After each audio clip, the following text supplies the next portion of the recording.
traveler. Paimon. It's been a long time. Oh, hey, Hoishin. Long time no see. Fancy meeting you here. How's work these days? Thanks to the help of people like you and colleagues like Ganyu, better all the time. Okay, you're one. But I've been feeling distracted at work lately. I just feel constantly agitated. It's a long story. But my father, he's thinking of stepping down from the Tianshu position due to health issues. Huh? What's wrong with Uncle Tian? Nothing specifically. He's not unwell. He says he's just increasingly low on energy these days. He's always said, old age comes for us all in the end. Still, I just can't help but feel a little emotional watching it happen to him. Anyway, my father's currently on the second floor of Yangsheng Tea House. Why don't you come pay him a visit with me? He seems very fond of you, too. I'm sure chatting with you will make him very happy. Sure, let's go.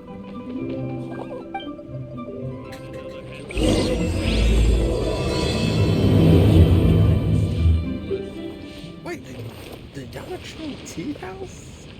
These guys, they're always mean.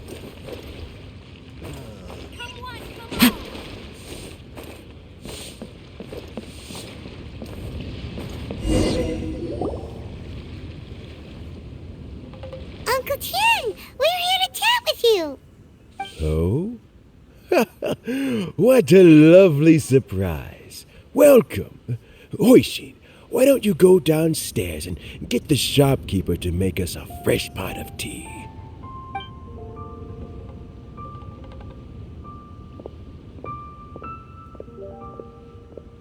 I heard that you've been traveling all over the place recently.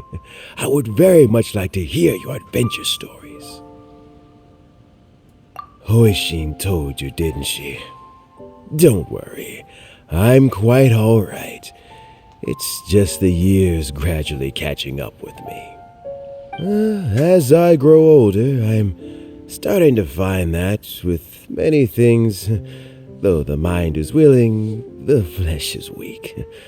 Especially recently, I've noticed a rather drastic drop in my energy levels. I am still very much in good standing as the Tianshu today. Nevertheless, I wish to pass on the position before my mental acuity begins to decline beyond redemption. How difficult is it to transfer the Tianshu position? Oh, well, you see, the Tianshu is a rather unique position among the Liyue Qixing. Historically speaking, the Tianshu rarely appears in public. We stay behind the scenes, planning and giving advice, so a public selection process would not be suitable.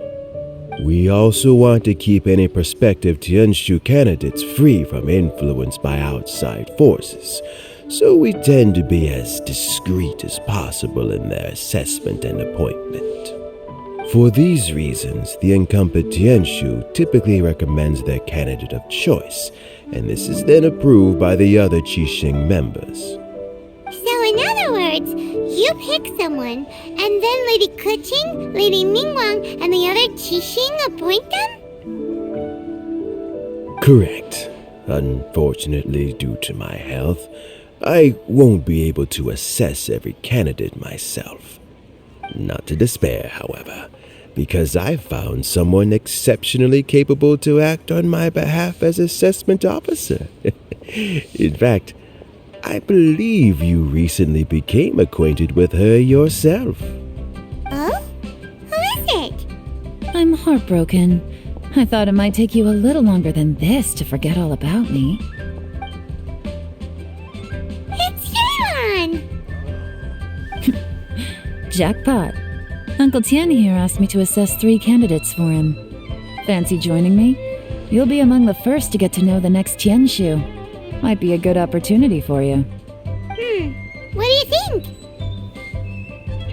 Paimon thinks so too. It can't be a bad thing to be on good terms with the new Qixing, right? Alright then. Though, I gotta say, Uncle Tian, you say you're into behind-the-scenes planning? My work's of the covert variety, too. Don't you think I might make a good Tianshu? Huh? Yelan, you want to be the next Tianshu? I'm not opposed to the idea, but I suspect Ningguang wouldn't let you go very easily after how long you've been working together. So, how about this? If your investigation reveals that none of the other candidates are qualified for the position, I'll recommend you for the job. Deal. Well, you guys take your time. Everything's all set for the assessments to go ahead. Meet me on the first floor when you're ready. Until then, have a pleasant conversation. Oh, and no need to pay for your tea. As the new owner of this fine establishment, this round's on the house. Sweet.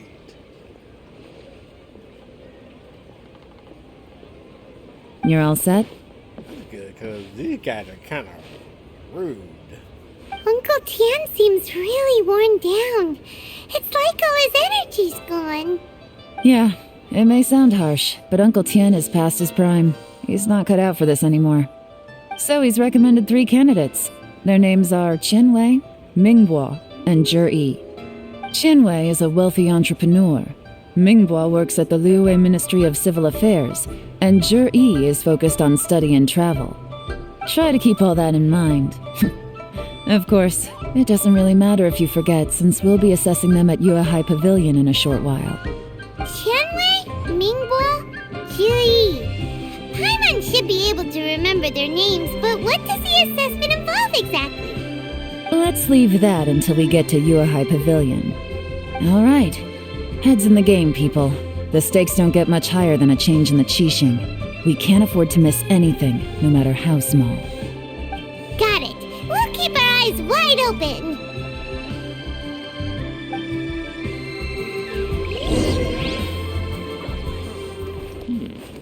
This is a peace neighborhood. My legs are getting sore. What is wrong with this assessment officer? This is a huge occasion and I don't even get a chair. I've dealt with all kinds of people in my time, but never have I been made to stand while I'm waiting for an appointment. Oh, I think it's fine. That's called being complacent. If you're happy to just accept the way things are, you'll never be able to change anything in the future. Oh, come on. That's just... Now you're just being unreasonable. All right, you two. Let's not get into a big argument over this. It's not worth it. Qianwei, that was a bit uncalled for. And Mingbo, cut him some slack. We've all been standing around for a while. It's natural to be getting irritable. Look, how about this? There's no rule saying we're obliged to stand up while we wait, so why don't we borrow some chairs from the guild nearby? Fine. They're not the best quality chairs, to be sure. But under the circumstances, it would be better than nothing. It looks like all 3 candidates have arrived. We'll meet them formally soon. Before that, let me run you through the assessment process. I've split it into 2 stages: current affairs and planning, and face-to-face interview. In the first stage, candidates are required to submit a manifesto for Liyue's development. In the second stage, we will ask them some questions in person. Writing a manifesto takes time, so I informed them of this requirement in advance. These are the reports they submitted. Wow, one of them is really thick.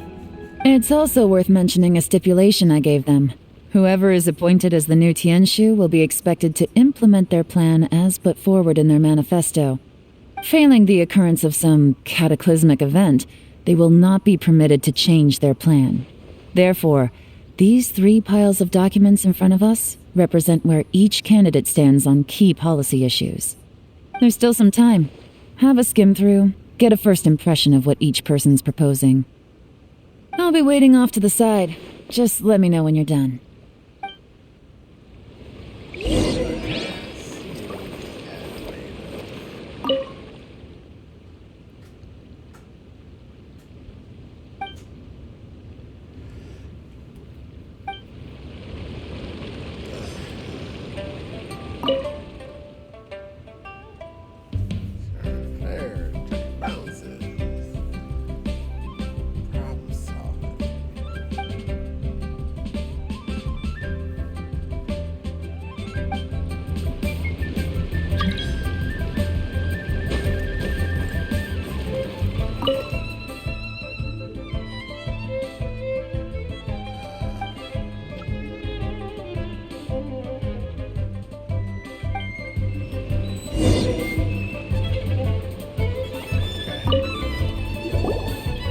Finished, huh? What did you think? Everyone took it very seriously. Of course they did. They have the chance to be picked as the new Tianshu, so you can bet they're putting their best foot forward. And keep in mind, whoever gets in has to execute their plan as written. Nobody wants to have any regrets. That's for me to know and you to find out. We can talk more after the interviews. We'll see the candidates now. Let's do one at a time. Start with Chenwei. Yes, ma'am.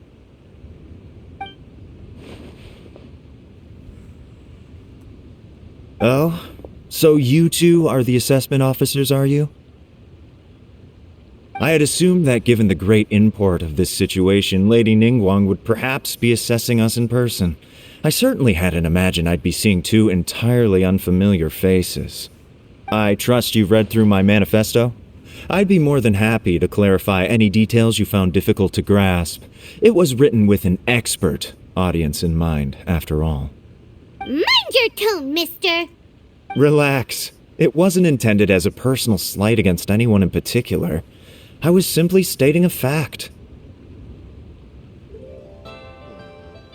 Cloud Retainer? You know this Adeptus? Oh, yes, I remember now. You must be the traveler that people are constantly talking about. With your sterling reputation, you must have a respectable level of erudition.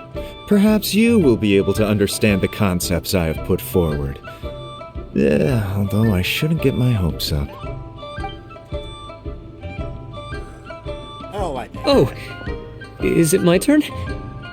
Yes. Please introduce yourself. I'm, Mingbo. I work in the Ministry of Civil Affairs. I've worked there for, 9 years, 5 months, and 3 days. In that time, I've handled, 2,347 cases. I have 12 active cases at the moment. They should be concluded in, 16 days? My current work is related to urban planning, and I'm also responsible for, auditing the accounts. To be more precise, there are 3 parts to the accounts, namely...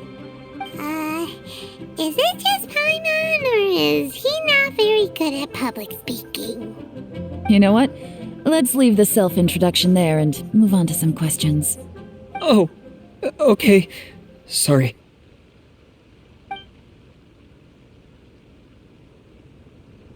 Okay, that guy's kind of nervous. Hello. Not gonna lie, I'm feeling a little nervous. What would you like to know?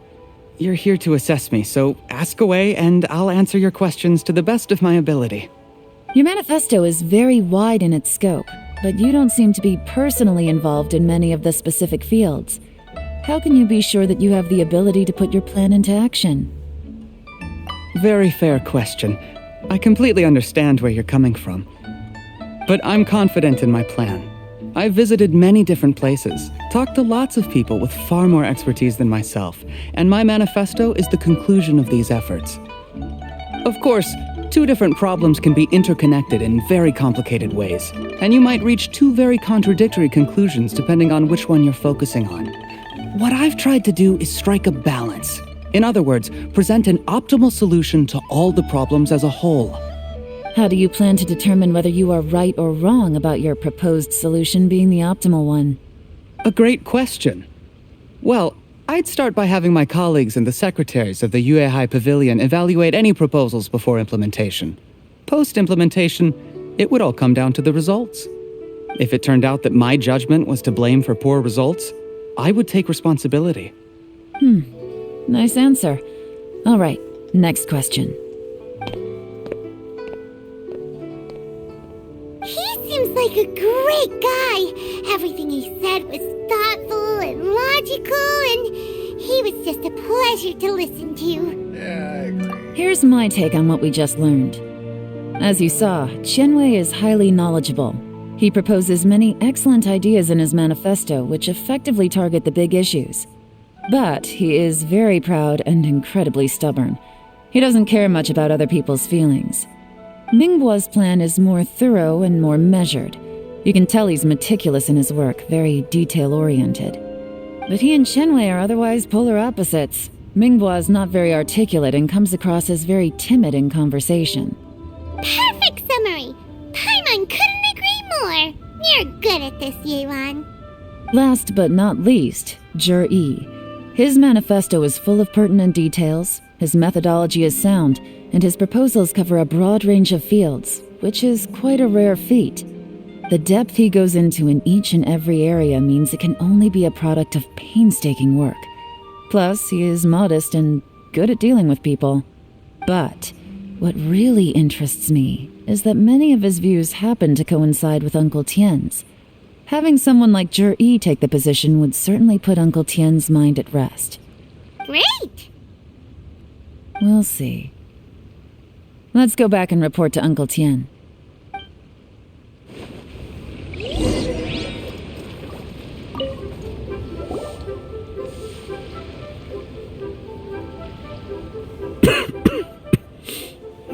I see.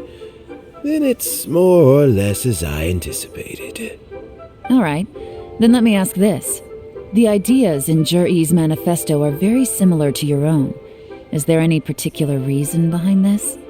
Oh, I didn't want to say anything when I gave you the list of candidates, for fear of affecting your judgment. But I can tell you now. Those 3 candidates have all studied under me in the past. It's only natural that they share some similarities with me. But Xianwei went on to focus on his business, and Mingbo has always been occupied with his work at the Ministry of Civil Affairs. Of all of them, Jur-E was with me for the longest duration. Whoa! So how did you get to know them all, Uncle Tian? Xianwei was referred to me by an old friend. Mingbo came to my attention in the course of my work. As for Jur-E, I was pure happenstance. We first met while fishing. Gradually, as we got to know each other, we started discussing all sorts of topics. Jur-E came from a poor family, and his parents died when he was very young. But he was a gifted student and a fast learner. He reminded me of a younger version of myself, so I started out giving him a few words of advice when we were out fishing and noticed how quickly he got on. Quite. And now, all of a sudden, he's grown into a mature young man. It's a joy to see, but it also gets one thinking. The young are growing up, and I am growing old. How time flies. No one can escape the cycle of life. I don't know, Uncle Tian. You still seem in pretty good shape to me. You might have another few years of work left in you, don't you think? Oh, you. There's really no need to console me. Having less energy than I used to isn't such a bad thing. It just means I finally have a good reason to retire and spend my days doing what old men like me should be doing. Going fishing whenever I feel like it. Sounds like you sure love fishing, Uncle Tian. Ooh, there's nothing quite like fishing to pass the time. Ooh, and freshly caught fish, they make the most beautiful fish soup with barely any preparation required. Fresh fish soup. Sounds tasty. Doesn't it? Also, some time ago, Jur-E purchased a very special recipe from an old fisherman. When we've been fishing recently, Jur-E always brings some extra ingredients he prepared in advance. The addition of these makes the soup taste even more wonderful. That flavor makes for a fond memory. But at my age, who knows how many more chances I have left to taste it again. Oh, can Paimon come next time too? Paimon really wants to try it. Let's get back to the matter at hand. Uncle Tian, we've reported back. Do you have a verdict? I appointed you as the assessment officer, and I trust your judgment. Had you not asked me why Juri's ideas were so similar to mine, I was not going to mention my history with any of them. This decision must be guided by what is fair and right. Please disregard all other considerations and make your final decision only after a thorough review of each candidate's talents and capabilities. Remember, you must be thorough. Understood. Come on, let's go talk somewhere else. Bye-bye, Uncle Tian. Look after yourself.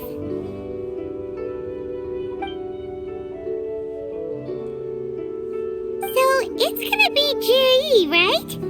His manifesto was written well, and he's the best speaker. Easy. Let's not rush. There's no time limit for this assessment. Huh? So, are you gonna give them more tests or something? No, nothing like that. The assessment itself is complete. But let me give you a word of advice. Things are not always as they appear. The biggest no-no in intelligence work is to only get information from the person of interest themselves. The truth is almost always hidden beneath many layers of deception. You have to get information through many different channels. For example, Wenyuan, Shanghua. Yes?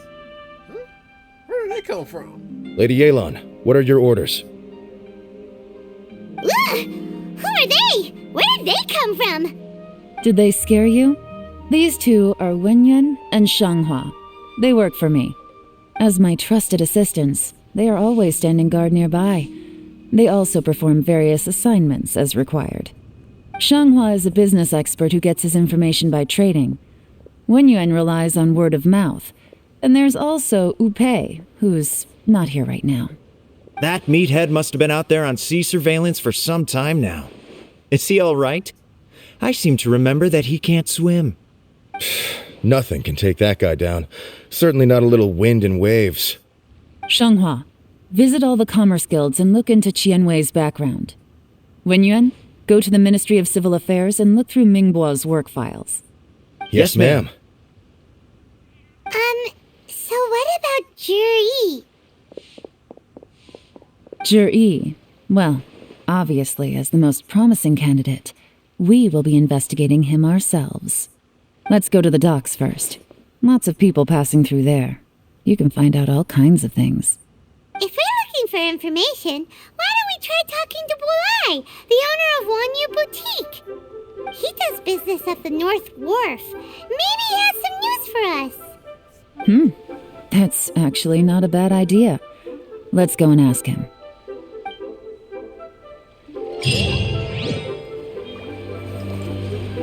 Huh? What's Bulai doing here today?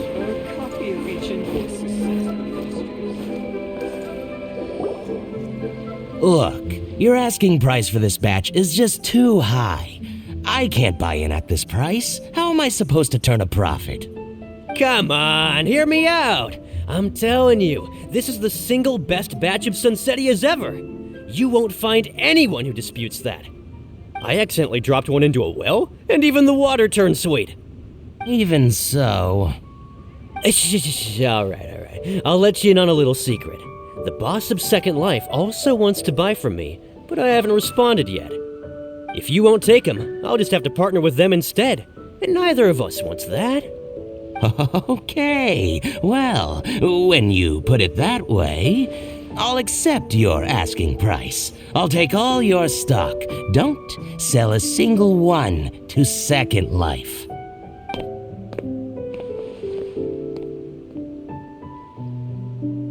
Oh, what are you doing here? And to be clear, these Sunsetias are mine. I got to them first. Don't get any ideas. Actually, we want to ask you about a guy called Jiri. Have you heard of him before? Jiri? Yes, he's quite well known. I've heard a story about him. They say he was born into poverty. His parents died when he was young, and he was treated cruelly by the local community. One of his neighbors was terribly rude to him all the time, but Juri never retaliated. And when his neighbor went bankrupt, he even helped support the family. He returned cruelty with kindness, injustice with peace offerings. A gentleman of talent and character, and how did I not notice him sooner? In fact, maybe I'm not too late. If I could hire him to be the brand ambassador for Wanyo Boutique. Oh, he sounds like a decent man. We can finally breathe a sigh of relief. Why are you asking about him anyway? You aren't looking for a brand ambassador too, are you? Well then, in that case, the higher bidder takes the... that's Juri right over there. Why don't we go and talk to him? Where? It's him, all right. Looks like he's chatting with Linlong. Come on, let's follow them and listen in. Try not to let him see you. We want this information to be as truthful as possible. I'll just go and fetch an employment contract. And hey, don't try and cut me out of this. Hey! I understand. Let's walk and talk.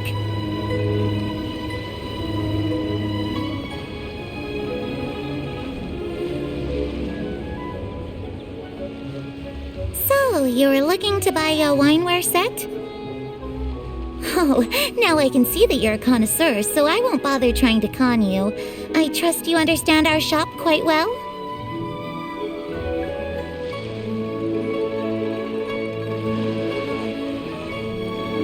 The truth is, an old friend of mine who likes to have a drink now and then. He fancies himself as a man of culture, but doesn't care for needless extravagance. So I thought I might buy him a set of high-quality fakes. How very thoughtful of you. Leave it to me, then. Come and collect it at Shigu Antiques whenever is convenient.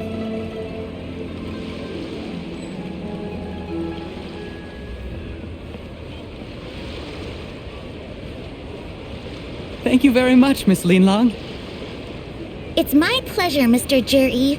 These days, it's quite rare for someone of your standing to still keep up with their old friends. It's nice to see.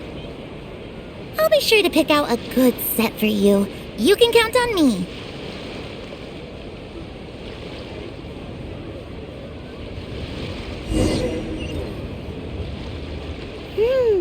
Juri seems to get along really well with everyone. That seemed kind of a hard Are you satisfied now, Yelan? Seems like everyone thinks Juri's a great guy. We shouldn't jump to conclusions just yet. Let's go check out the wharf where he usually goes fishing. Do we have to? Wait, you're not just trying to dig up some dirt on Juri because you want to be Tianshu yourself, are you? Maybe I am. Maybe I'm not. But hey, if I do become Tianshu, I'll look out for you guys.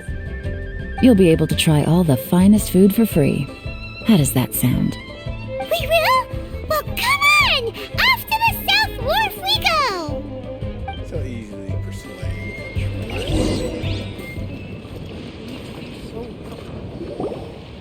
The wharf is as busy as ever. I hear the anglers here sometimes sell their fish to the nearby fishmongers. Let's see what Uncle Soon has to say.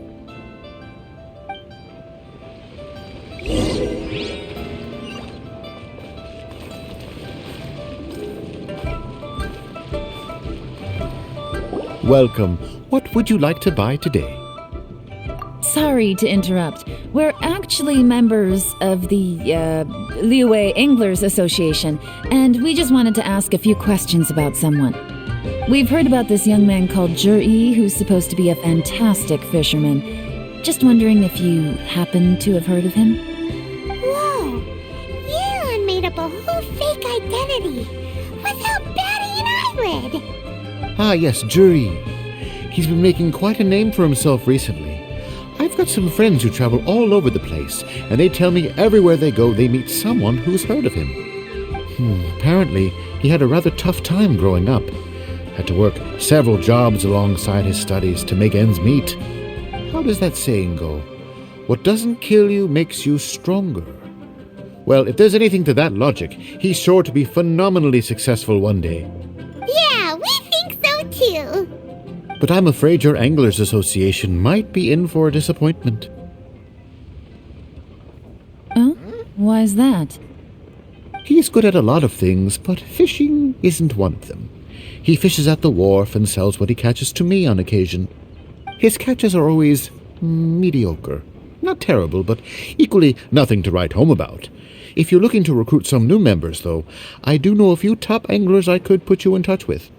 That sounds fantastic. I've got a couple of other things to attend to right now, though, so why don't I come back some other time and we can chat over a drink? Sure thing. See you. Everywhere they go, they meet someone who's heard of him. Come on, let's keep asking around.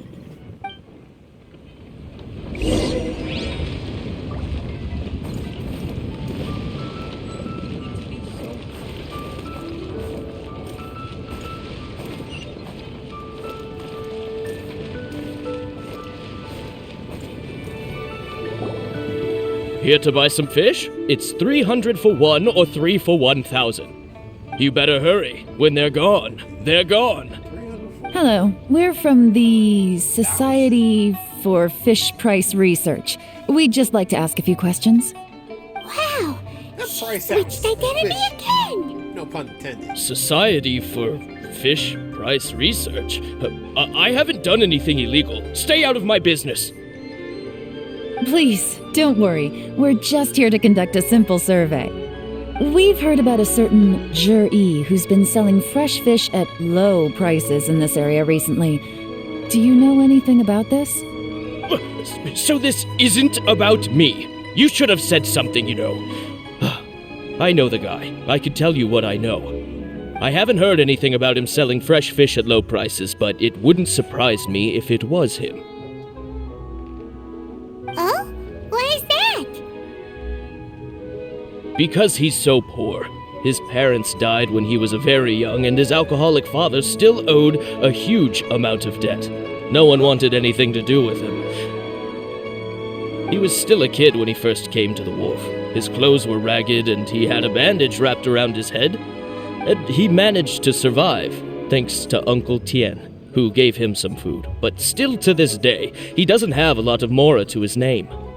I mean, he can afford to eat and everything, but you'll often see him haggling with others over just a few mora. So, I wouldn't be surprised to find out he's been selling a few fish. It's not like he catches much anyway, so it's not going to affect my business. Don't tell him I said that. You'd rather he didn't know? Well, I spoke to him once, briefly, and I just had a feeling that he really cares what other people think of him. I think he has pretty low self-esteem, but hey, it's hardly my place to say anything. What he's achieved already puts most people to shame. And nobody's perfect. I just wouldn't want to upset him, that's all. I see. Well, thank you for sharing that with us. Not a problem. And just for the record, there's absolutely nothing wrong with the price of my fish. Sure The is. more times you say it, the less convincing it becomes.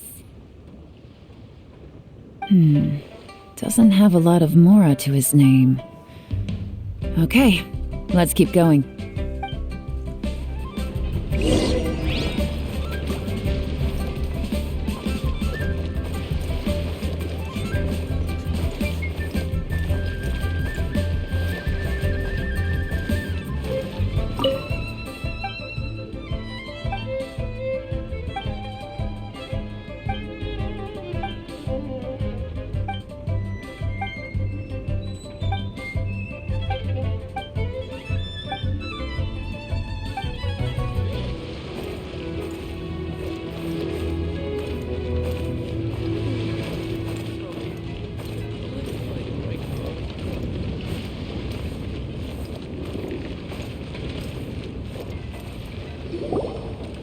Hey, it's you guys! Wait, what's the phrase? Oh yeah, honored to meet you. What brings you to me? The truth is, we are but newcomers to this territory. We heard tell of a great martial artist, Master Dugu, who knows everything there is to know. Hence, we sought you out to ask for your guidance. Really? People said I know everything there is to know? But of course, we also heard that Master Dooku is a kind and virtuous swordsman who never turns away anyone who comes with questions. Great! So what do you wish to know? Nothing happens on this street that I don't know about. Now she's lying to a kid. So, Master Dooku, have you heard of one by the name of Jur-E? Sure have. You mean that guy that all the grown-ups are talking about these days? I've heard many tales of Juri. For example, I can't remember. Probably 'cause it's nothing that important. I prefer stories about sword-fighting heroes. Oh, I can completely understand that. Then let me ask you this. Do you remember roughly when the grown-ups started talking about Jur-E? Oh yeah, I know that. It was about 2 or 3 months ago. Before that, people always used to talk about Juri in a kind of nasty tone of voice. But 2 or 3 months ago, suddenly everyone started to like him. Sometimes he gives me candies, so I'm glad that people are starting to like him now. Just as I thought. Huh? What do you mean? I mean, just as I thought, Master Dooku is indeed as kind and virtuous as the legends claim. I'm not that great. Oh yeah, one other thing. These days, there's a lot of people I've never seen before talking about Juri stories in the street. They seem like nice people. Oh, definitely. Great! So next time I see them, I'll say hi. And I guess I can share some of my candies with them too. Certainly. You can also tell my friend in Yenshang Tea House about what they're up to. I'm sure my friend would also like to say hi to them. Thank you, ma'am. You're welcome. Well then, fare thee well, Master Dooku. Until we meet again. Any of that sound strange to you?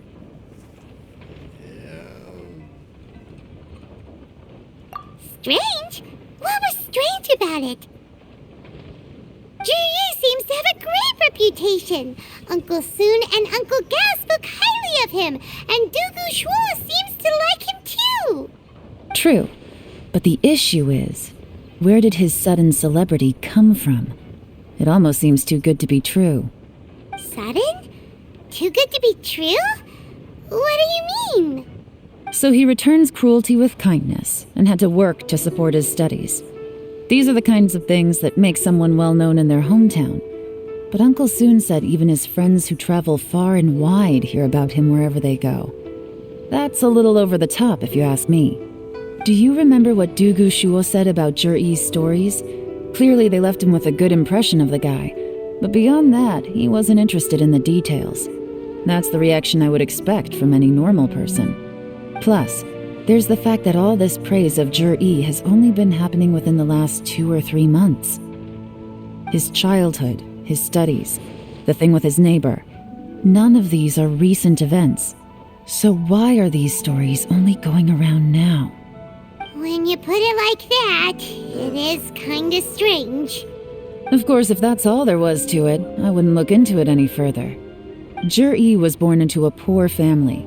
Paying people to get his stories out there is within the rules of the game as far as I'm concerned. The problem is, do you remember what Uncle Gao said about him? He's stayed poor his whole life. Everything he's earned he's either spent on studying, traveling, or paying off debts. I don't think he has the mora to pay for a publicity campaign. Right, and that changes everything. It can mean a powerful faction is trying to gain influence over the Liu Xixing. That's the worst-case scenario. But all too often, the most pessimistic speculation turns out to be closest to the truth. Someone's trying to gain influence over the Qixing? That sounds serious. What should we do?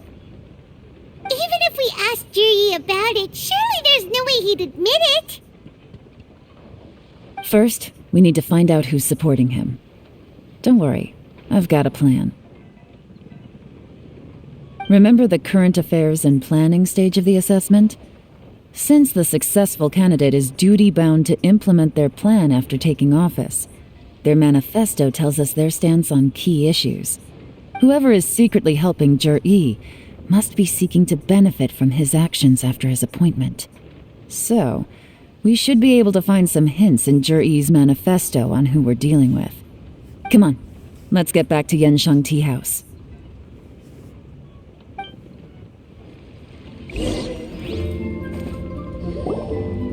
Jur-E's manifesto covers a huge range of topics. Looking for details that don't add up will be like trying to find a needle in a haystack. I'll divide the reports into 2 piles. You take one, I'll take the other. When we're finished, we'll put our heads together.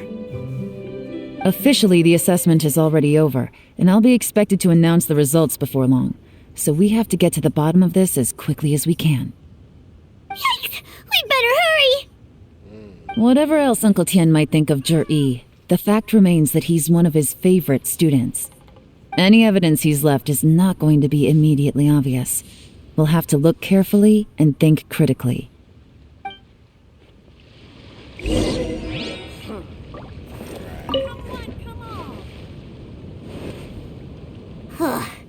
Even though Yelan took half, this is still a lot to get through. Well, we gotta start somewhere.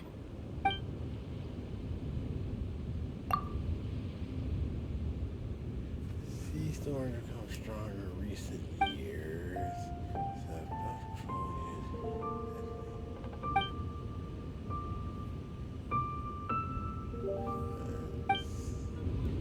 Okay.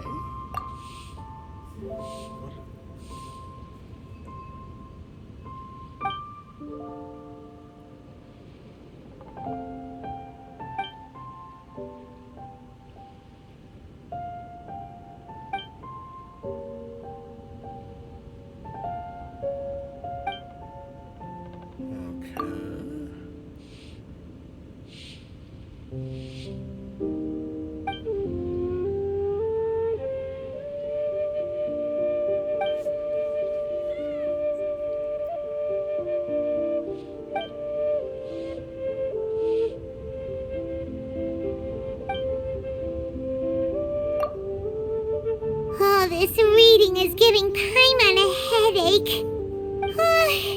Let's take a break.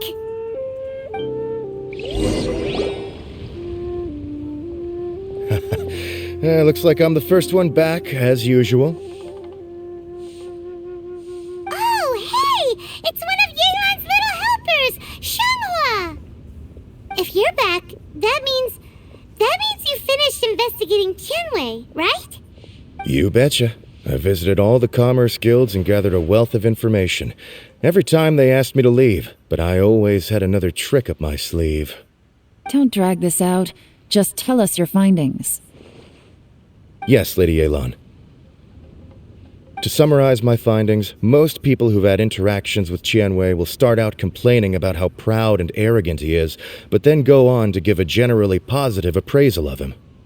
The young master of the Feiyun Commerce Guild said that Tianwei appears arrogant, but he's very scrupulous in the way he works. Once he signs a contract with somebody, he treats them fairly regardless of their background. Who'd have thought? Is it possible that his reputation is fake? Is there any way you can check the accounts of the businesses under his name? In theory, that should be very difficult. But here's the thing. I asked around and found out that almost all of Tianwei's accounts are open to the public. Where he buys from and sells to should be confidential business information, but he doesn't seem interested in protecting it at all. Tianwei often sees business opportunities that others don't, but once he's made enough mora off of it, it's like he gets sick of it and releases all of his trade secrets. It's like he wants people to know that they still can't beat him, even if he shares all of his secrets. The fact that someone like that can still make mora is pretty infuriating when you think about it. What a strange guy. It's like he's not doing business to make mora, but instead... to validate his theories. No wonder his manifesto contains so many insights. It's all the result of his first-hand experimentation. I'm back! Huh? How come you're here? Why do you think? Obviously, because I possess superior skills and am always one step ahead of the competition. Well, when you're the competition, at least. Whatever. I'm not getting into an argument with you. If I hadn't had something else to take care of on the way, I would have been back long before you. Lady Yelan, I have finished investigating Mingbois. Well, we're all ears. The Ministry of Civil Affairs says that Mingbois struggles to get his words out when he gets nervous, especially when he's chatting with strangers. But after a few days of getting to know him, you can pretty much have a normal conversation with him. On the whole, the feedback from the Ministry of Civil Affairs was very positive. He always considers the things that everyone else overlooks. In your opinion, was the Ministry of Civil Affairs' appraisal of Mingbois at all exaggerated? I don't believe so. Mingbois is someone who has slowly but surely earned the reputation he has today. According to Miss Yu, the ministry often gets Mingbois to take a final look at projects before they're implemented. People feel much more confident in something if it has his stamp of approval. Oh, and also, there was once someone in the ministry who was lying and cheating to try to advance their career. Mingbois gave them the scolding of a lifetime. Apparently, he can be terrifying when he loses his temper. I haven't seen it for myself, though. Whoa, that's hard to imagine. Like I said before, things are not always as they appear. Ah, so that's what you meant by that. I'm starting to get it now. Thank you both. You're free to go now.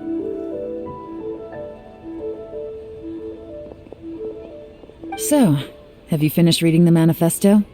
We still have a bit left.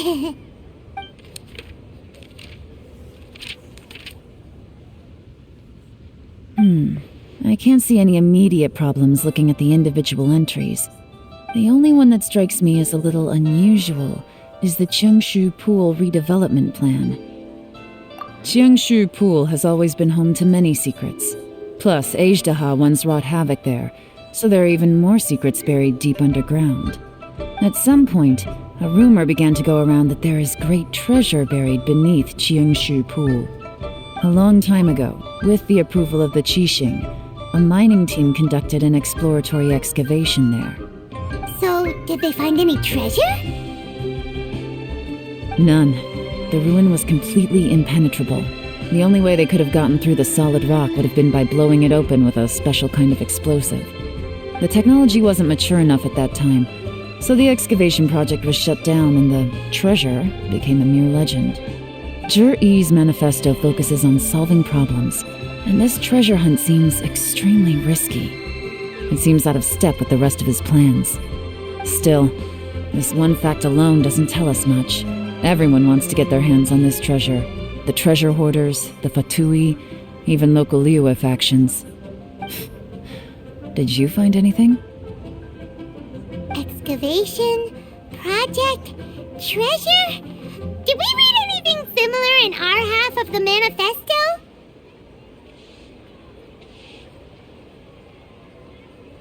Oh yeah! Zhi-Yi said the Blackcliff Forge workers should get right of first refusal if any suitable projects come up. Did he now? Well, that makes everything much clearer. So Zhi-Yi wants the Blackcliff Forge to excavate the treasure of Tianshu Pool. Does that mean the Blackcliff Forge is Zhi-Yi's secret supporter? No, not likely. I've looked into the Blackcliff Forge before. They aren't involved with any powerful factions at present. They do possess some specialized explosives, but it would seem more trouble than it's worth to put so many resources into a risky project like this. Still, since the clues are pointing toward the Blackcliff Forge, we should see where they lead. We may well find something new. Qianwei and Mingbo both turned out to be completely different than what we thought. What about Zhi-Yi? Is there another side to him too?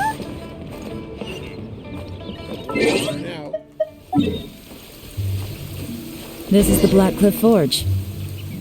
Let's look around for clues.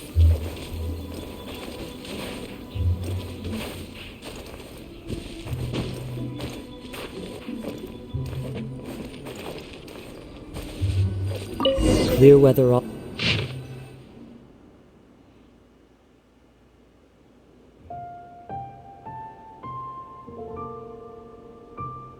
What's this? A diary? From the back, it looks like a ledger, but it seems they also use it as a site log. We don't know who wrote it, but it's interesting, don't you think? These newcomers, who could have sent them? You think they're suspicious? Yes. Look, it says right there, one of them's already been promoted to team leader. At this rate, by the time the Qingshu Pool redevelopment plan is ready to roll, they'll be the technical backbone of the team. That'll give them the chance to take a lot of liberties. They can copy any secret texts or steal any treasure they find underground. Imagine if we didn't suspect anything. By the time Jur-E recommends the Blackcliff Forge for the excavation project, at most we would maybe do a fresh background check on the place. No red flags if all they did was change some key staff. And even if we decided to vet the staff individually, they'd have had more than enough time by then to come up with fake identities. That's the advantage of planning this far in advance. It was a clever move. When you put it like that, it all makes sense. If we hadn't found this out, someone else would have stolen the treasure. So, who's really behind all this? That's a question for the newcomers. But let's start with that worker over there for now.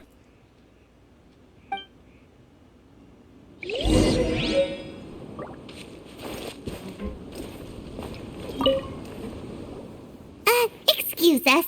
We want to ask you about the newcomers.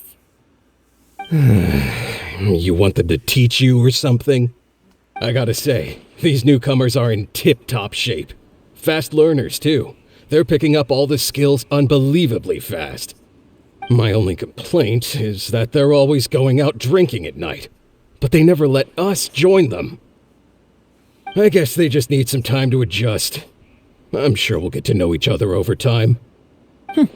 They go out drinking. This area isn't exactly renowned for the nightlife. I'm guessing it's a long trip to the nearest tavern. You got that right. They tell me they go all the way back to Liyue Harbor to drink at Wanmin Restaurant. It rained after work today, so they actually stuck around at the site for a while. But as soon as the rain stopped, they went out drinking again right away. Hey, you're only young once, right? I say, if they can hack it, let them at it. Interesting. Let's go talk somewhere else.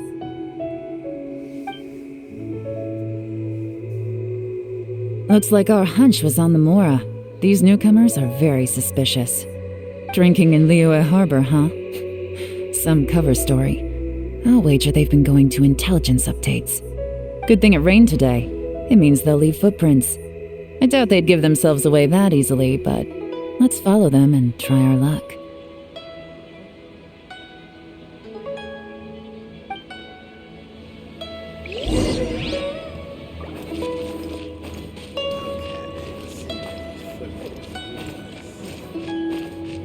They went that way! Hurry, we gotta catch up!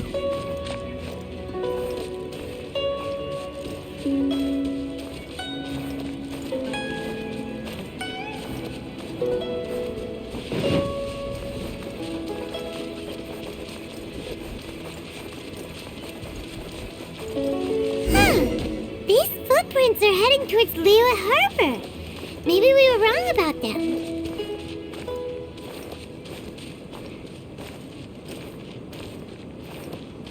Just as I thought.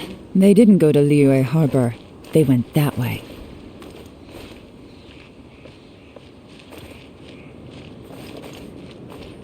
Over here.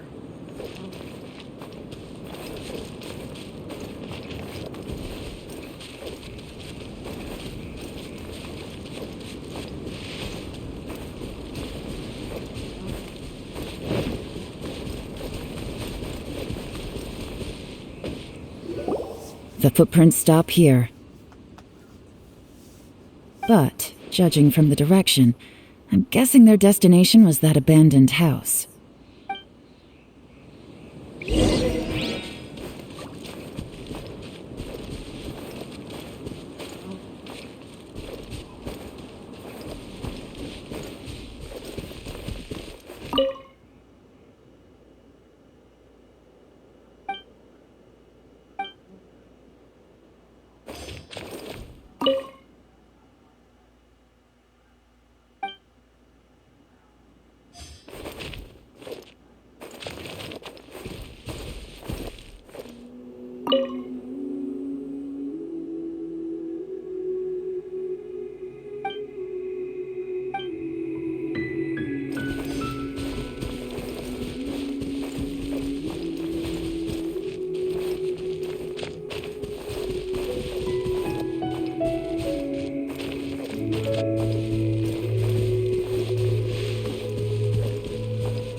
Looks like we were too late.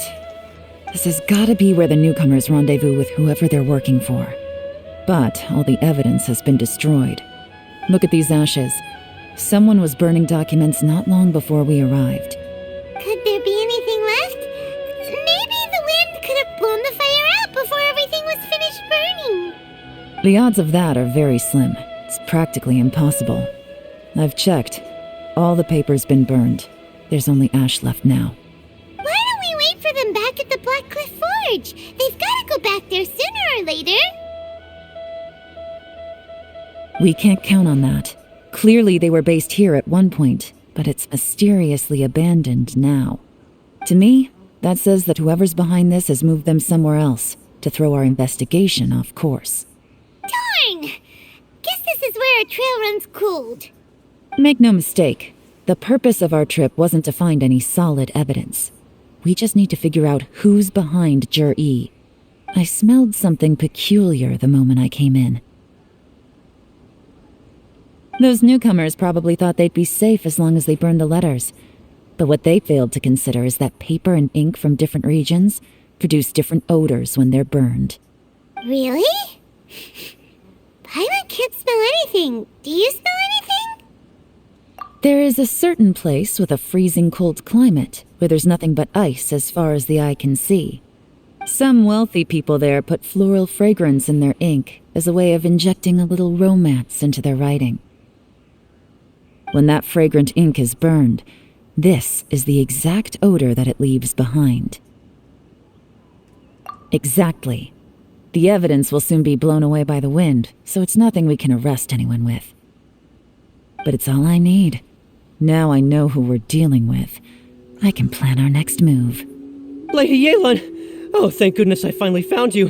I thought I'd never see you again. Who are you? Don't be alarmed. This is Upei. He's Wenyuan and Shanghua's colleague. I sent him to look into Jur-E's regular contacts. Since Jur-E likes fishing, Upei thought he might know some of the fishermen and sailors, so he took a boat out to sea to ask around. I left him a note at Yanshang Tea House telling him to look for me at Black Cliff Forge when he got back. If there'd been an ambush waiting for us there, it means we'd have had some backup. So, what did you find out at sea? Forgive my incompetence. I'm afraid I've come up empty-handed. I asked all the fishermen multiple times, but none of them had any interactions with Jur-E before. Then the waves got so choppy I ended up falling overboard. Fortunately, someone managed to drag me out. When I got back, I heard that you'd gone to Black Cliff Forge and might need backup, so I went straight there as fast as I could. Didn't even stop to change my clothes. Well, Uncle Tian said that Jur-E once bought a recipe from one of the fishermen. Did you hear anything about that at all? What? That's news to me. No, that's not possible. It's absolutely not possible. Lady Yelan, I'm telling you, I spoke to every single fisherman out there, and none of them mentioned anything about a recipe. Interesting. Then I wonder how that even more wonderful fish soup came about.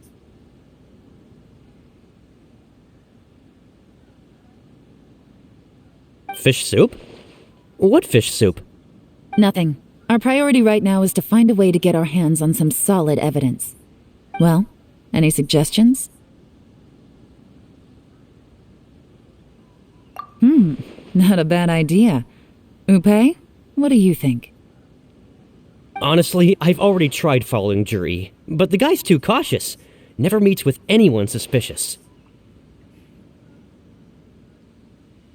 Okay, so tailing's out. No, we'll still need to tail him. But first, we need to do some groundwork. Groundwork? When you've worked in intelligence for a long time, you'll understand that no one can stay on high alert forever. Especially when he thinks he's about to win. Tomorrow morning, I'll announce his victory at Yuehai Pavilion. Take a guess what you think he'll do next. Be sure to arrive on time. You won't want to miss the show. The next morning. It looks like we're all here. Well then, time for me to announce the results of the assessment process. I won't drone on about the importance of the Tianshu role. Suffice to say that Uncle Tian entrusted me with the monumentally important task of assessing the candidates, and now it falls to me to give him a satisfactory answer. All of us here know the score. Don't beat around the bush, just get on with it.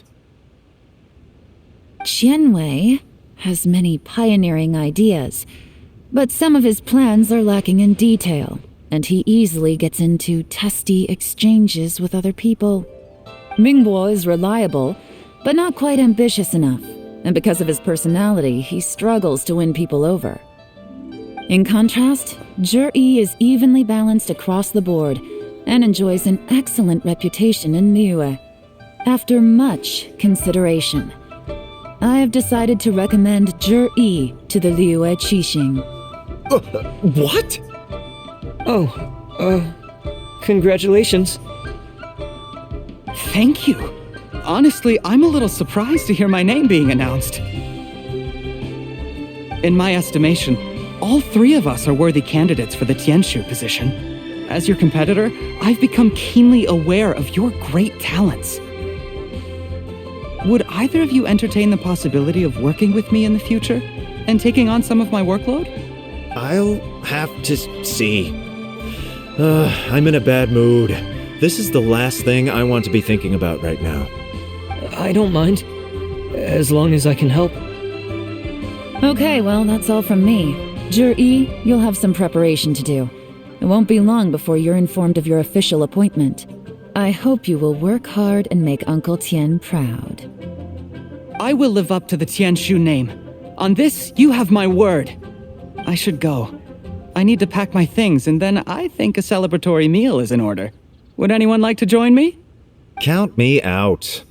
I'm not in the mood for a celebration. Oh, Zhi seems pretty relaxed now. This would be a good time to follow him. Hey, traveler, tell me something. What exactly does that guy have that I don't? If you can't answer that, I'm not accepting this result. I, also wouldn't mind knowing. Oh no, if we get stuck here, we won't be able to leave. Follow him. Yes, ma'am.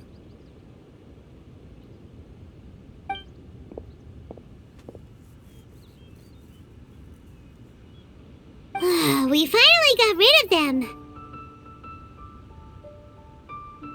Lady Yelan, Zhi has gone towards Feiyun Slope. Follow him, quickly. So Zhi really sided with the Fatui? But Uncle Tian thinks so highly of him. Why would he do this? Difficult to say, but everything should become a lot clearer when we find him. I'm sorry, Lady Yelan. We lost him. He's too good at this. We weren't able to keep following him without being seen. How the heck did he manage to shake Yelan's subordinates? I guess Zhi didn't let his guard down. Still as vigilant as ever. No, Upei says he's much more relaxed than usual. Maybe it's just how he's wired. Perceptive enough to sense when he's being watched. But how? Don't blame yourselves. Let's not forget he was trained by Uncle Tian himself. Evading detection is not an unusual skill for him to have. If I'd asked you to tail Uncle Tian, you'd have ended up at a dead end too. It's fine. So, where did you lose him? Xinyue kiosk. He only went in briefly. Upei and I were watching outside the whole time. A few moments later, a man dressed in a completely different outfit came out. Upei had a feeling that it was him, but we couldn't get close enough to check without blowing our cover. I figured that if we spooked him, it would undo what we've accomplished today so far. Another option would have been to arrest him there and then, but without any evidence, that would have been meaningless. So I stopped Upei, and I stayed here to wait for you while that meathead went to ask around in Xinyue kiosk. Good work. The fish didn't take the bait, but that's okay. As long as he's still swimming around, we'll find a way to catch him eventually. The key is figuring out what he's trying to achieve. Let's go to Xinyue Kiosk.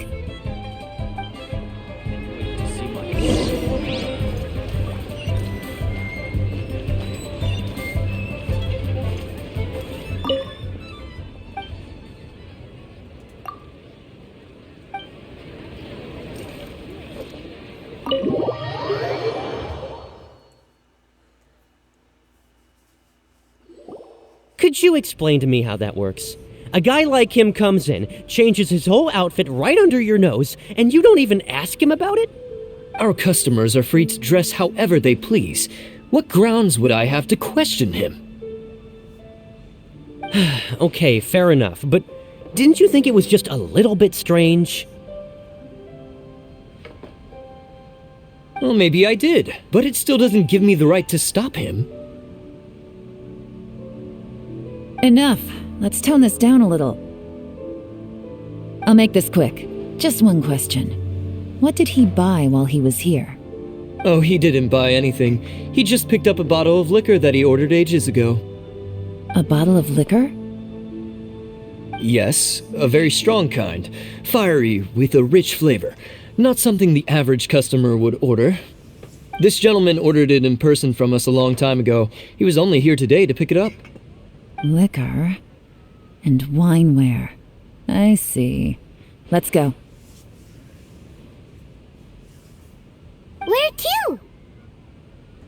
Shigu Antiques.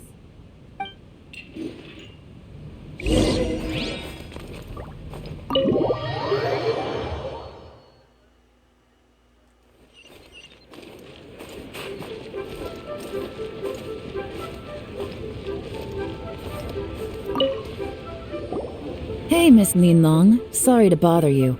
Zhi ordered a wanware set from you not long ago, right? We're friends of his. He's been telling us how impressed he is with the quality, considering how affordable it was. So we just had to come and take a look for ourselves. Sure. Which model are you looking for?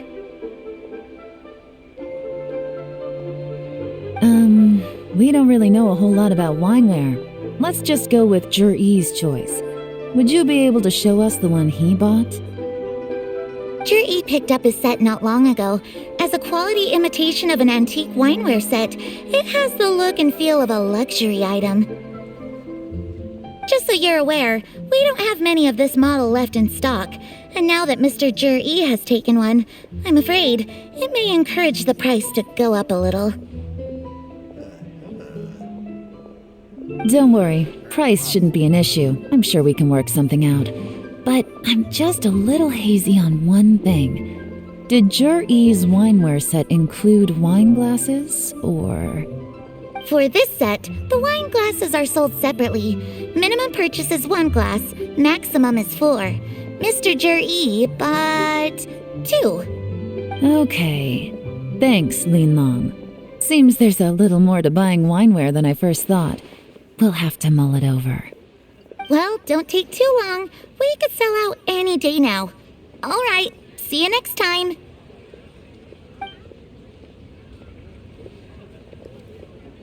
This is turning into a real headache. I'd just like to point out that we have the self-professed Grand Master of Fieldwork here to thank for being wholly incapable of tailing an ordinary civilian without being seen. It's not like you did any better. My specialty is information trading, okay? I don't have the physical agility. What's your excuse? Fair point. Yelan, so has the plan failed? Oh, if we can't figure out where Jerry went, there's not much we can do. But why was he buying liquor at Xinyue Kiosk anyway? To celebrate? If so, it's no ordinary celebration. What do you mean? First of all, Zhi isn't much of a drinker. On some level, he hates alcohol because of what it did to his father. If he was just looking to celebrate by himself, he wouldn't spend his meager savings on an expensive bottle of alcohol, let alone buy a pair of special wine glasses. No, this is a victory feast, held in honor of Zhi's private sponsor. Whoever this person is clearly enjoys hard liquor and has a very high status, hence the need for expensive-looking wineware. Now, where might we find Fatui who match that description, I wonder? Fatui officials. Should be either the Snezhnayan Embassy or the Northland Bank. Have both locations surrounded. Take as many people as you need. Lady Yelan, is it time for us to make our move? If so, you can count me in. Get with the program, would you? This is a covert surveillance operation. Jury may be vigilant, but that doesn't mean the same is true for his drinking buddy. In which case, we don't need to change tactics. Just change who we're following. Great idea! So we just need to find out who Jury bought that liquor for and follow them instead! But Lady Yelan, if we get caught, this could become a major diplomatic incident. I'm well aware, but don't you see? Jury is gambling everything on this. If we really want to catch him, we're going to have to accept a little risk ourselves. Stick to your orders, and make sure we're covering all other bases too. Anywhere else Jury might be going. I want eyes on those locations. Yes, ma'am. Don't worry, Lady Yelan. Jur-E may be a slippery character, but we'll keep a close watch on the movements of all Fatui officials. I'll be waiting for you at the tea house. If I'm guessing correctly, Fatui officials are likely to take action at night. You should go and get ready. Then meet me at Yenshang Tea House.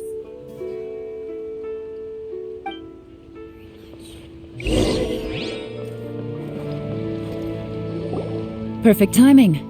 Wenyuan just sent word that the Fatui ambassador, Yusupov, just left the embassy alone. He's heading in the direction of Qingshu Pool. Qingshu Pool? That's the place Jury mentioned in his manifesto. It looks like that's where they've arranged to meet. Sensible choice, I'll give them that. Qingshu Pool is always crawling with monsters. Most people wouldn't dream of going there. It's one place they won't need to worry about being seen. Oh no, we gotta go get them! Let's go. If my hunch is correct, we just might hit the jackpot this time.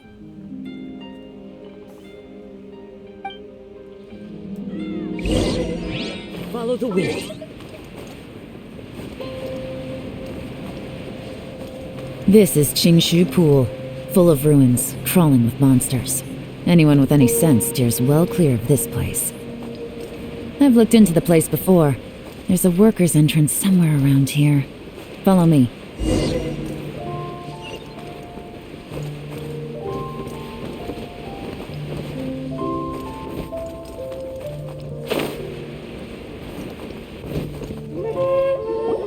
There's been some work done on this place in the past, but it's a bit of a labyrinth inside. I can't guarantee we'll be safe once we're underground. The workers left an emergency access route. If we can find it, this will be a much easier journey. Still, be ready to fight at any moment. Any resistance needs to be taken out quickly and quietly. We don't want to attract too much attention. Don't worry, we're all professionals here. By the way, Yelan, where are your three little helpers at? They have other things to take care of first. We couldn't afford to wait for them, but they'll join us later.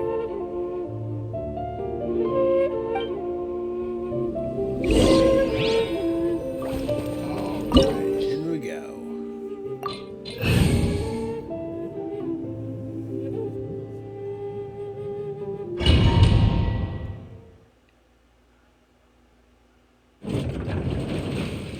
Okay. Okay, yeah, Aqua Simulacra. It seems like every trial character I have has noise.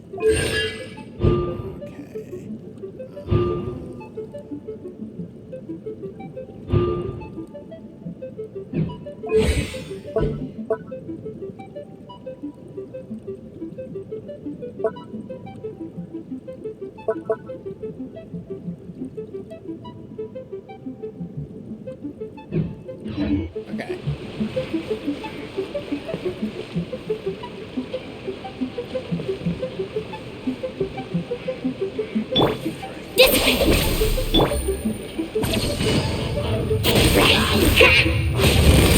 Busted!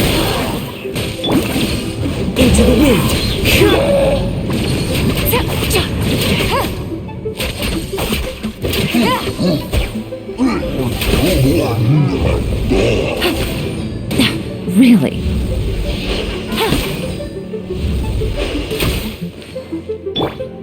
Time for a light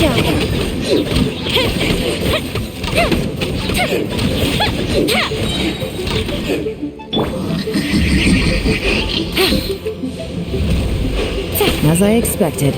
But this shouldn't be too much trouble.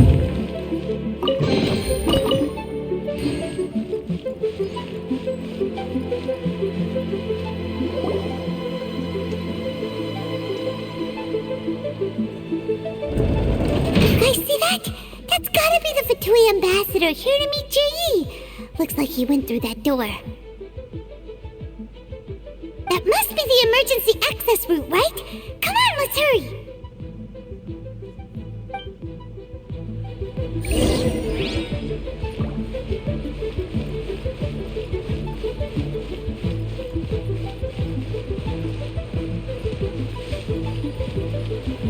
This is the construction workers' emergency access route, but it's closed tight.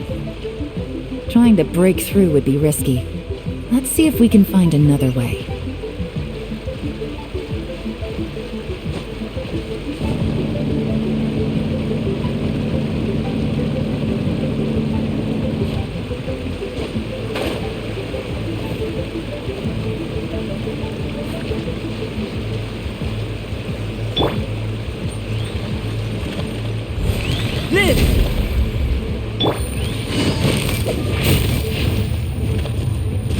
Quietly now. No! The wind knows me.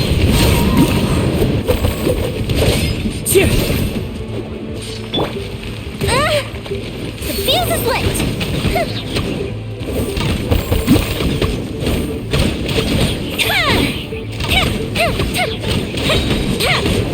Uh-oh.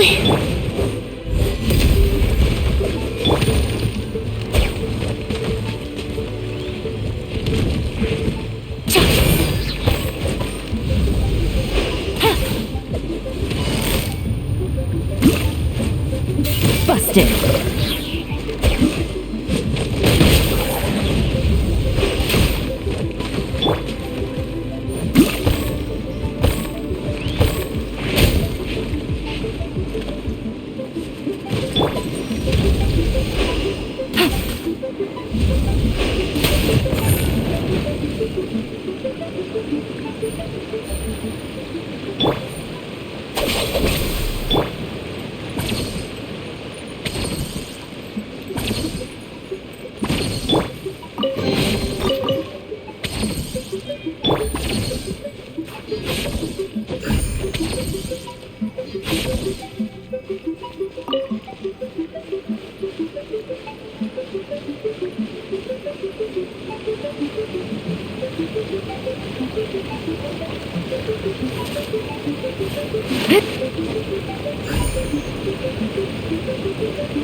The water's gone down. Hey, look! Is that another way through?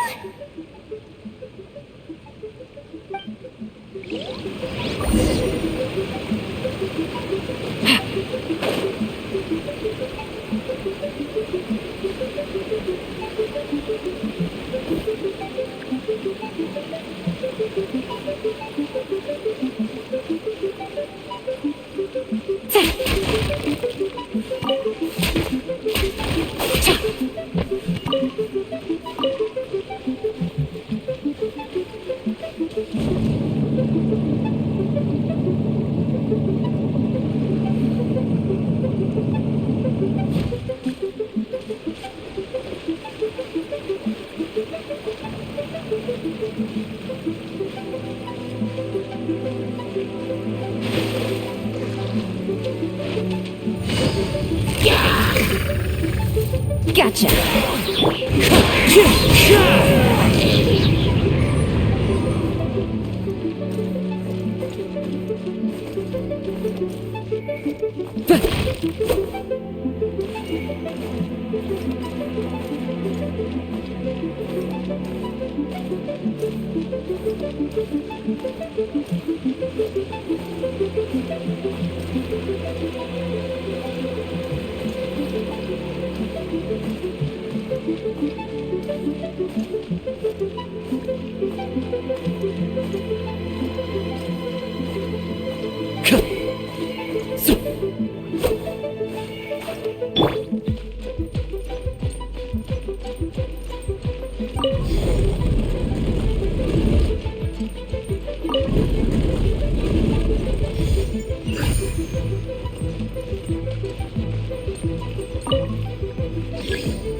Busted. One with nature.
Good roll. Alright, maybe I'll take one more day off and knock out the rest of the work once I'm feeling up to it.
The water's flowed into the groove, and now the statues have lit up.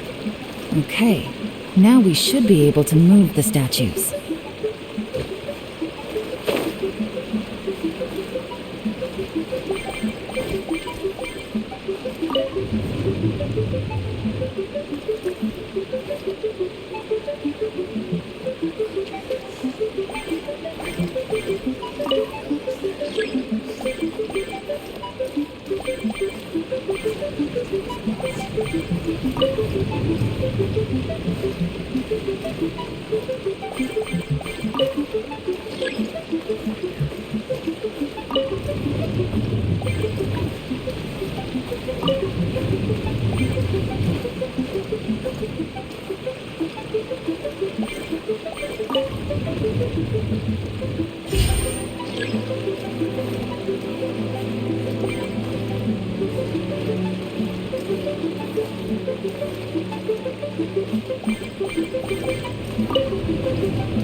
The door is open. Let's go.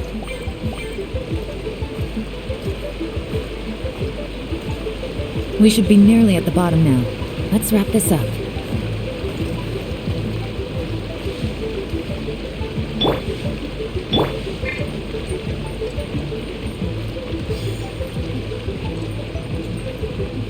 burst forth. Gotcha! Wind strike! Time for a light show!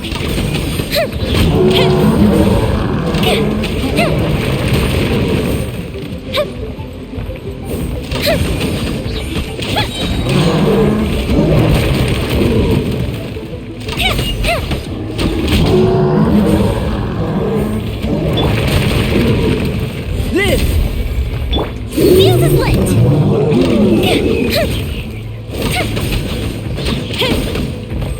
Stand with me! Busted! Take it easy.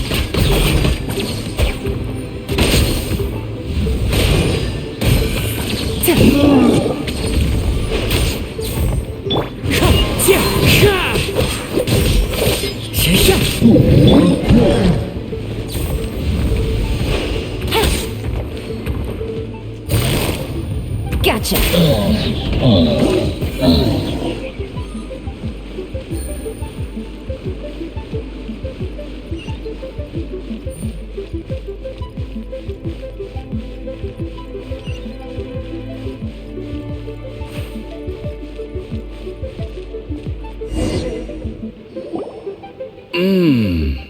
I can tell from the aroma that this is very fine liquor indeed. I'm impressed.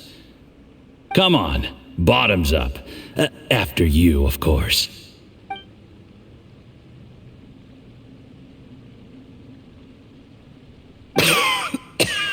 Oh, sorry, that went down the wrong way. I've never drunk anything this strong before. It'll take me some getting used to. You'll get there. If you want to stay friends with us, you have to drink with us. I'll do my best. You're more of a lightweight than I thought. Already struggling after one glass? I thought you were made of sterner stuff. You certainly kept it together when you were poisoning your teacher's soup. Oh. Come on, another round. Less talking, more drinking. Is that why you Sure. You didn't leave me much of a choice, though, did you? Just the mention of poisoning sends shivers down my spine.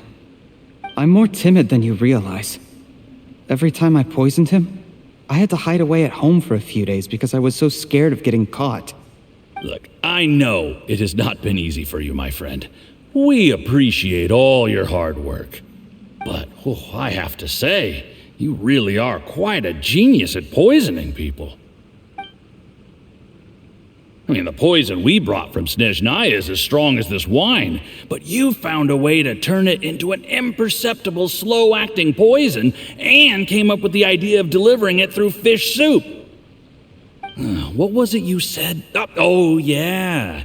You said the soup's fishy flavor neutralizes the pungency of the poison, and this process even makes the soup tastier as a result. How did you think of that? It struck me one day when I was fishing. I'm lucky it did. Otherwise, I'm not sure I would have been able to fool Uncle Tian. You have performed excellently. The Fatui will continue to provide the support you need to consolidate your position as Tianshu.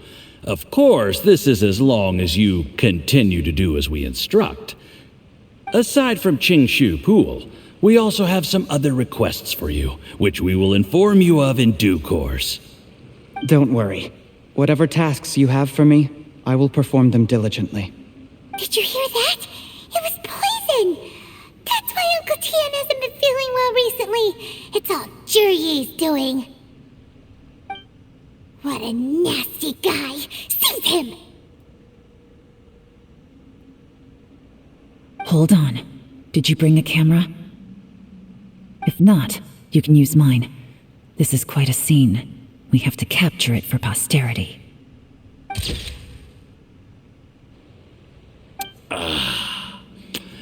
Excellent liquor.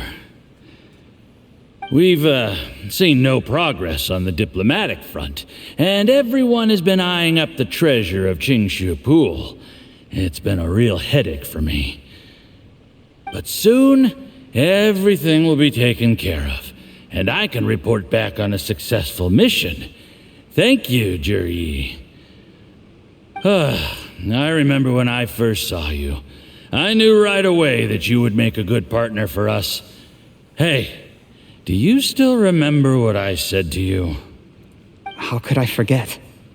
You said a lowly commoner like me could never be seen as a serious candidate for the Tianshu, no matter how hard I work.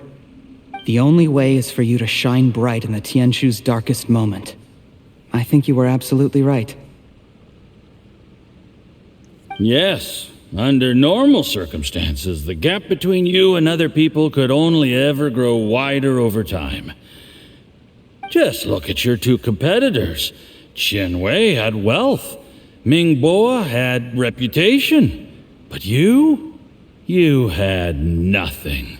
You were just another nobody. And that's why I decided to help you. You know, there's an old saying in the Fatui. Give a starving dog a bone, and it'll guard your home for the rest of its life. Yes, I cannot thank you enough for your generous support. You know, the best thing about you is that you do as you're told without complaining. Hey, keep up the good work, and I can assure you, you'll never have to worry about Mora again.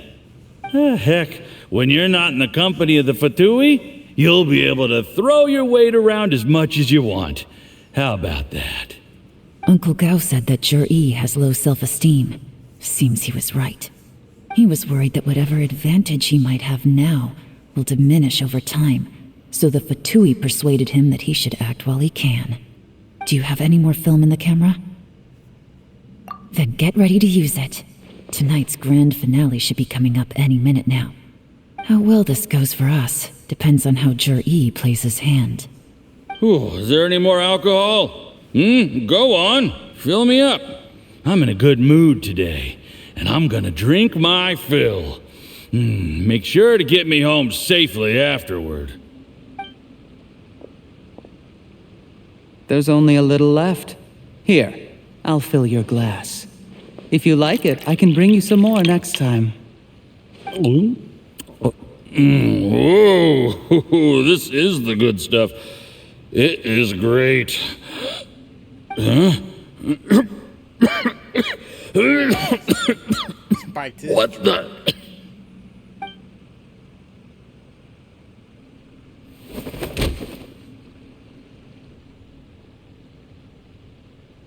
Jur-E, you poisoned my wine? But when? You seem surprised, Mr. Yusupov. How could you? How could I not? I've sacrificed years of my life studying and reflecting to prepare myself for this position, and in the end, I even had to poison my own teacher. You really think I'd put myself through all that just to become your little puppet? I don't want to bow down to anyone ever again, and that includes you. You imbecile. It's the Fatui who got you to where you are. Do you understand? If I disappear with no explanation, the embassy will come after you. They'll get to the bottom of this. Mark my words. Do you see the haystack in the corner? Underneath it is a pile of explosives. And next door in the dark room are the 3 undercover agents you sent to infiltrate the Black Cliff Forge. I'm gonna stay here till I see you slip into unconsciousness. Then I'm gonna set this on fire. Once the flames burn through the hay, they'll ignite the explosives, the ruins will collapse, and everything will be buried. What do you hope to? I took the liberty of leaving some evidence of your contact with the undercover agents at the Black Cliff Forge. It won't take long for people to join the dots. 2 missing person cases will become one as the truth gradually reveals itself. The Fatui planted undercover agents in the Black Cliff Forge to steal their signature ruin-grade explosives. Their plan was to blow through the solid floor tiles in the dead of night and seize the treasure of Qingshu Pool. But things didn't quite go to plan. Mistakes were made that led to the accidental deaths of the entire crew. Faced with the overwhelming evidence, the embassy won't investigate this any further. In fact, they'll be only too happy to blame it all on a rogue operation by you. It explains why you acted alone, while exonerating the rest of the embassy of any liability. Of course, none of that will have anything to do with me. When all of this comes to my attention, I'm afraid I'll have no choice but to cancel the Qingshu Pool redevelopment plan immediately. I guess then, I'll be Tianshu in my own right, with a clean record and well out of the Fatui's reach. This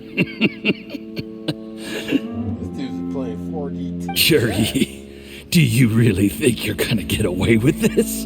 The Fatui has a record of everything.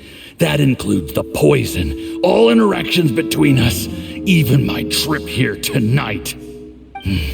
After I die, they'll come looking, and they'll get to the bottom of this. A record? Oh, you must mean the one in the hands of your second-in-command, Theophan? How do you know about that? Because when you contacted me, I also made contact with your associates. I have Theophan to thank for providing me with the poison I used on you today. He'll help me tie up all the loose ends.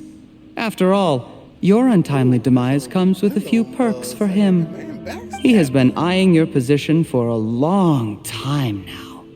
That traitor! Cheryi, you... Shh. Relax. It's over. After tonight, everyone gets what they want. And anyone else in the know is either my accomplice or about to be taken out of the picture. Sweet dreams, Mr. Yusupov.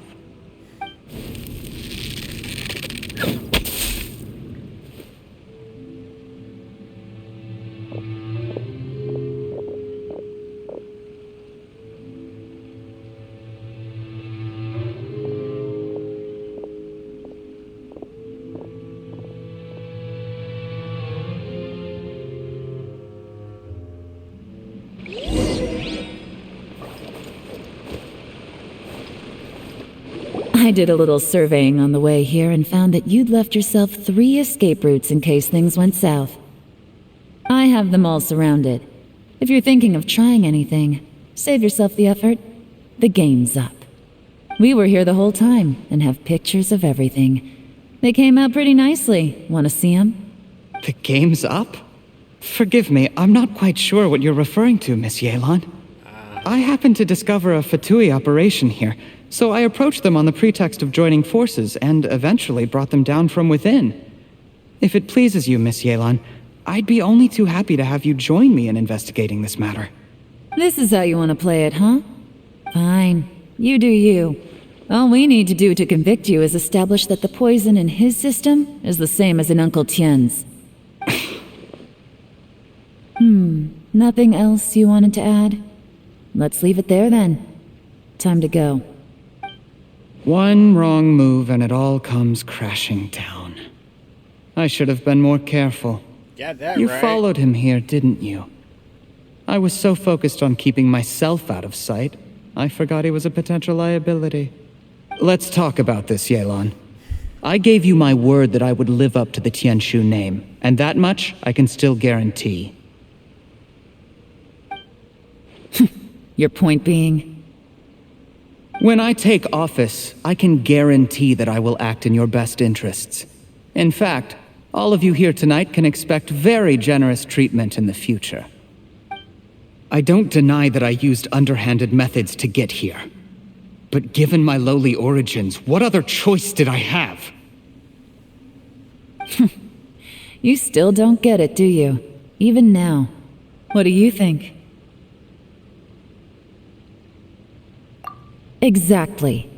Jur-E, clever people can always come up with a good excuse. But while you might be able to get other people to believe you, you'll never be able to deceive yourself. There's nothing wrong with wanting to win other people's respect, but when has Uncle Tian ever looked down on you? He was like a teacher and a father to you, but you chose to repay that by poisoning him. Whatever positive goal you may have started out with, you threw it away in that moment. That's enough. Of course. What makes this even crueler is that you managed to convince yourself there was no other way.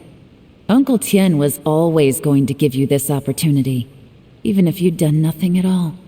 Out of everyone in the world, he is the one who trusts you the most. So much that he drank your fish soup without doubting you, not for 1 second. That's enough. That's enough. Life is like fishing. It cannot be rushed. Whatever you do, impatience will accomplish nothing. I was just like you once, desperate to prove myself. Only later did I realize things do not always turn out the way you plan, but you have to keep calm to carry on. You're still young. Be patient, believe in yourself, and don't look outside yourself to prove your value.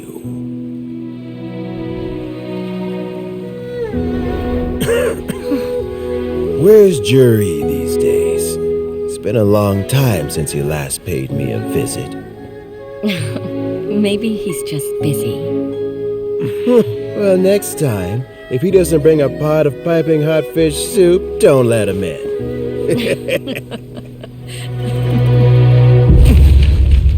Whatever you were thinking about, you'll have plenty of time to mull it over in prison. Oh, I almost forgot. If the Fatui find out what happened today, prison might not turn out to be the safest place for you. Trying to have friends on both sides, it has a way of turning everyone against you. But right now, I have an opportunity for you.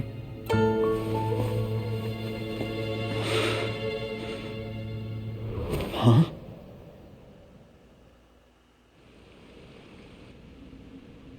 Sorry, things are about to get extremely busy for me. Let's meet at Yenshang Tea House tomorrow morning. I'll have someone remove the explosives. Then, there's someone I have to go and see. Need our help with that? No, it could be dangerous. You should leave this one to the professionals. Don't worry, as long as they're willing to cooperate, this'll be a straightforward deal. Get some rest. See you tomorrow.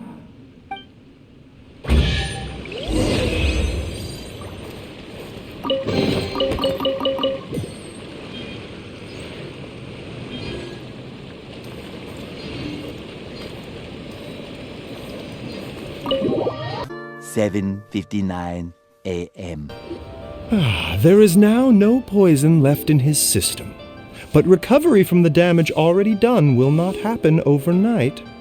Dr. Baiju, is my father going to be... You needn't worry too much. Keep taking the prescribed medicine every day, and a full recovery will take at most 2 to 3 years. It's good we caught it in time. A few days later, and the toxin would have built up in the internal organs. At that point, things would have been much more serious. How did they successfully secure such a seldom-seen poison?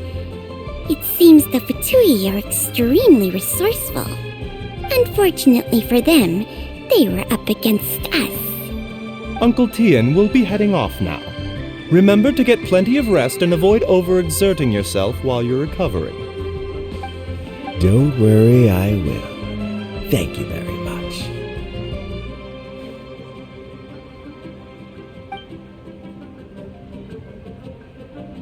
See ya. Ah, you're here Wait for too? you, playable. Thank you for all you've done to resolve this situation. And I'll have to make some tea in a moment. You simply have to try it. Yes, the exhaustion seems to have gone. My mind is steadily getting clearer again. Luckily, it looks like choosing the Tianshu's successor is suddenly not such a pressing issue after all. Hey, Yelan! My work is mostly wrapped up, so I thought I'd take a minute to check in here. The assessment process comes to an end here, Uncle Tian. In my opinion, Zhi is not suitable for the position, but Qianwei and Mingbo both have potential. You have my gratitude. People can change their loyalties easily. I've always known this. but whenever it happens, it's still a dismal experience. Is it just Paimon, or is Uncle Tian not that surprised? Oh, he doesn't sound surprised. Don't underestimate Uncle Tian. He wouldn't have appointed me as assessment officer if he hadn't had his doubts about Zhi. Normally, the Yuehai Pavilion would be responsible for assessing the candidates. Isn't that right, Uncle Tian? Yes, to be quite honest, I wanted to trust him unreservedly. But I have to be responsible with the position of Tianshu. When I first met Zhi, I wondered if he had approached me with a hidden agenda. So I secretly investigated him. I concluded that he had no ulterior motives whatsoever. He just saw me as an ordinary fishing friend. In the end, even he changed. But when did it start? I never had any plans to recommend him directly, but I always intended to give him the chance to compete on a level playing field. Family background and fame mean everything to many people, but I don't attach great importance to them. I had no reputation to speak of when I first became Tianshu. I relied on Ganyu's assistance for all manner of things. What I really admired about Zhi was his intelligence and resilience. I have to admit, he's a smart guy, and very cautious. The intel suggests that the Fatui saw him as very low risk, but Zhi was still extremely careful with the poisoning. He chose that specific liquor from Xinyue Kiosk because the fiery flavor would mask the bitterness of the poison, and he chose to wait until the Fatui official was drunk and had his guard down before delivering it to him. He also installed a secret compartment in the wine pot he bought to hold the poison. As the amount of liquor went down, he'd shake the pot to release the poison from the compartment into the liquor. Afterwards, we also found he had an antidote on him. Had the Fatui official grown suspicious, Zhi would have drunk the poisoned wine himself, and then found an opportunity to take the antidote shortly afterwards. But that's still really dangerous. Yes, had he drunk the poisonous wine, he still would have faced serious health consequences despite taking the antidote. He didn't hesitate to put himself in harm's way to achieve his goal. How is Zhi now? Well, I mean, he is sitting in a jail cell. Like Yanfei says, everyone who breaks the law has to pay the price. Still, he's cooperating. He didn't turn down my offer to strike a deal. I'll make sure there are plenty of guards around to keep him safe from anything the Fatui might be planning. A deal? Does this have to do with what you said to him when you arrested him? Yes, Zhi's not the one I'm interested in. If he was as far as this went, I'd have handed the case off to my subordinates as soon as I realized. But once the Fatui became involved, things got a whole lot more interesting. I thought I might have the chance to catch a big fish. Well, did you? Almost. Unfortunately, it slipped off the hook at the last second. Uncle Tian? Yelan? What are you talking about? Paimon doesn't understand. Zhi colluded with the Fatui to try and secure the position of Tianshu. Or, to put it the other way around, the Fatui made an attempt to interfere in the Tianshu selection process. With Yusupov in our hands and a statement from Zhi, we could afford to continue with a diplomatic offensive. Also, we'd be able to gain control of Theophan, Yusupov's second-in-command. Then we'd have a pawn in the ranks of the Fatui. Pawns like this can be major assets. They open up all sorts of new options. Why else did you think I was investing so much time and effort into this case? So, okay, well, did your plan succeed? We got halfway. The first part went off without a hitch, and we passed all the information on to Lady Ningguang. But when we tried to make contact with Theophan, he was gone, along with all the evidence. The Fatui must be spying on us. Otherwise, they'd never been able to respond so quickly. I found out from other sources that the Harbinger, Regrator, got involved. The Fatui's main forces aren't concentrated here. Regrator was only treating this as a peripheral concern. It's a pity that Theophan got away, but knowing which harbingers are still looking at Liyue is something. It gives me a starting point for my next mission. I have to ask, Yelan, do you have any desire to take over the position of Tianshu yourself? I remember you showed some interest a few days ago at Yenshang Tea House. In my estimation, you are more than competent. Oh, that. Okay, I was obviously joking. I prefer my current life. There's danger and there's excitement. Although it'd still be a behind-the-scenes role, as Tianshu, I wouldn't have the chance to get involved in anything truly clandestine or face any real danger. All right, I'm done here. Time for me to go. I'm heading off again in a few days, and I still have to prepare. Where are you off to this time? As you might have guessed, it's for me to know and you to find out. But I'm sure if you keep going as you are, getting yourselves involved in other people's business all the time, you're sure to get caught up in another misadventure before too long. Maybe I'll see you the next time danger beckons. Until then, keep your wits about you. A lot of people are watching you for a lot of reasons. If you have any more questions, just ask Uncle Tian. After the recent turn of events, I'd say he owes you one, wouldn't you?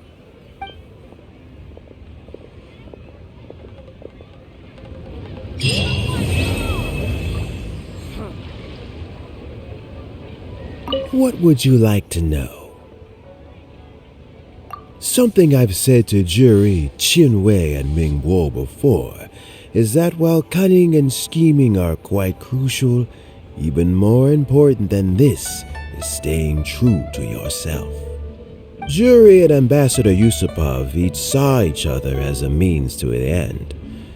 They thought that if they could just outsmart their opponent, they would emerge the final victor. And yet, in the eyes of Yelan and Regrator, they are but pawns in a much bigger game. Scheming is an endless endeavor. If you can't cope with it, you're better off staying out of it. It gives you a much clearer view in any case.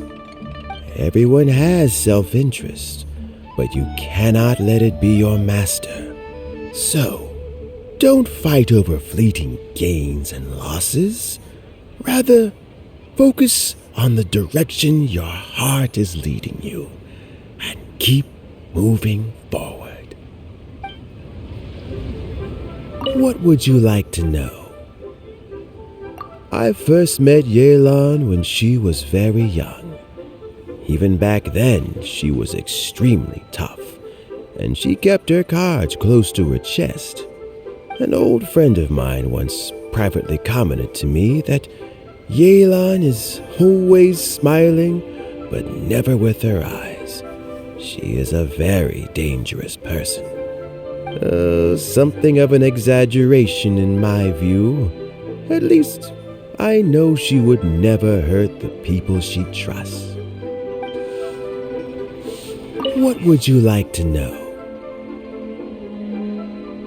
Regrator is the 9th of the Fatui Harbingers, though likely the first among them where wealth is concerned.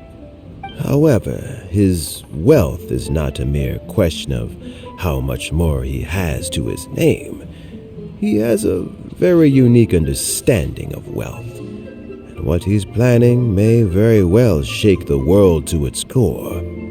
Beyond that, I don't have a lot of information about him. If you need to know more in the future, you can ask Ning Guang.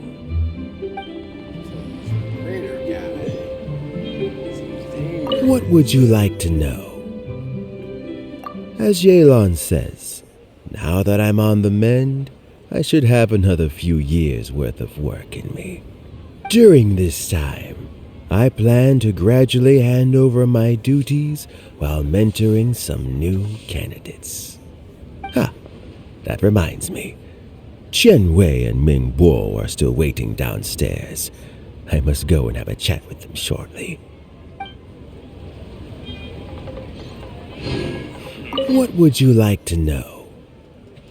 Thanks to you and Yelan, everything turned out okay this time. You can always find me at the wharf if there's ever something else you'd like to discuss in the future. Thank you guys for watching. If you enjoyed the video, feel free to drop a like and subscribe for more videos. Also, feel free to check out my other links in the description below. Take it easy.